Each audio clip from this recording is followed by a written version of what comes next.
Özlem Hanım siz de dalış... Şişirmezsen aşağı atarsın olur. Bir dalıştan önce... Heyecan var mı heyecan? Heyecan var mı? Benim zaten sulu. Poz verelim. Ulan başkanım.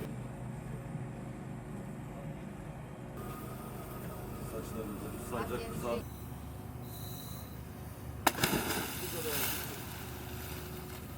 Müthiş. Fotoğraf çekilsin elinde avuçlar. Eldiven versenize. Eldiven. Çok kötü değil mi? Çok kötü.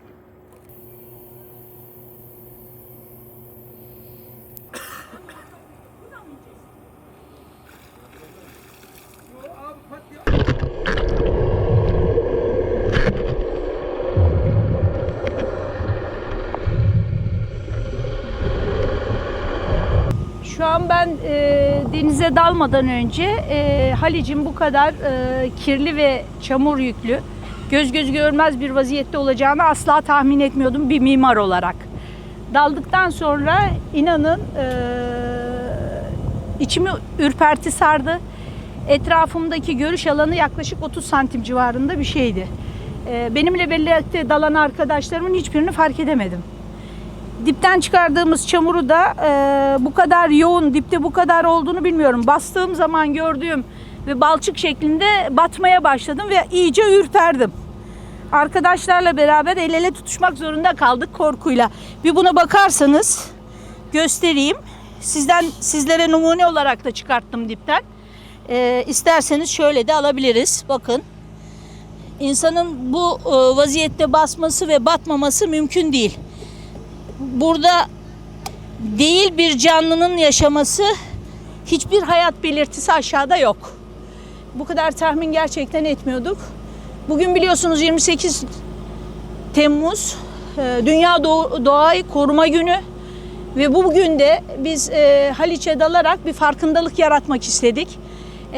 Sanıyorum bundan hepimizin millet olarak, vatandaş olarak bir ders çıkartmamız gerekir.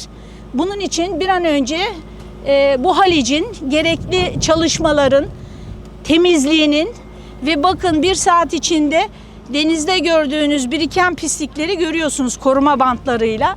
Bu kadar yüzeydeki kirliliğin vatandaşların doğaya duyarlı ve gelecek nesillere daha yaşanabilir bir dünya bırakmamız için el birliğiyle bu çalışmalarımızı yapmak zorundayız. Biz AK Parti Çevre Şehircilik Politikaları Başkanlığı olarak bunu her ay Marmara Boğazı'na ve İstanbul Boğazı'na kıyıları olan ilçelerimizde bu etkinliğimizi denizlerde özellikle dalarak ve çevredeki temizlikleri gerçekleştirerek devam ettirmeyi düşünüyoruz. 1994 yılında Sayın Cumhurbaşkanımız Recep Tayyip Erdoğan'ın yapmış olduğu çalışmalar neticesinde Haliç gerçekten yaşanılabilir bir düzeyde, kokunun olmadığı, insanların rahatça dolaşabileceği alanlar mevcuttu. Şimdi gene insanlar yaşıyor. Ancak yağmurlu havalarda, rutubetli ortamlarda burunlarını tutarak dolaştıklarını da tespit ettim. Bu da kokudan dolayı dediğim gibi duyarlı vatandaşlar olarak bizim denizlerimizi mutlaka korumamız ve canlılık, o mikroorganizma daki canlılarımızı hayatı geliştirebilmek için özellikle Haliç'teki su dönüşümünü artırmamız, bu çamur birikintisini tekrar temizlememiz gerektiğine inanıyorum. Teşekkür ediyorum. Şimdi daldığımız zaman çıkarttığımız şu çamuru ben de dışarı çıkarttığım zaman irkildim açıkçası. Gerçekten çok kötü ve kesif bir çamur. Sizlere göstermek istiyorum. Bakın bu Haliç'ten çıkardığımız yoğunluktaki küçük bir parçası. Zift gibi kararmış. Canlıların burada yaşaması asla ve asla mümkün değil. Haliç'te hayat var diyoruz ama pek inandırıcı değil gibi geliyor bana.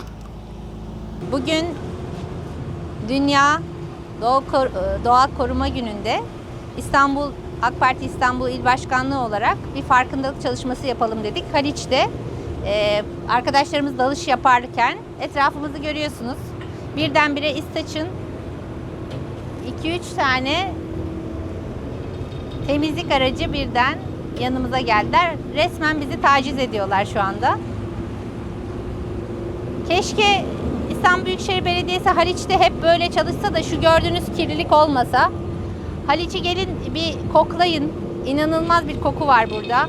Onlar şu an yapılan çalışmayı sadece provoke etme adına geldiler ama keşke her zaman bu çalışmayı yapsalar da Haliç bu durumda olmasa. İçimiz acıyor Haliç'in bu durumuyla alakalı. Bu arada biz buraya ilk geldiğimizde bu gördüğünüz motorlar sadece göstermelik dolaşıyordu burada.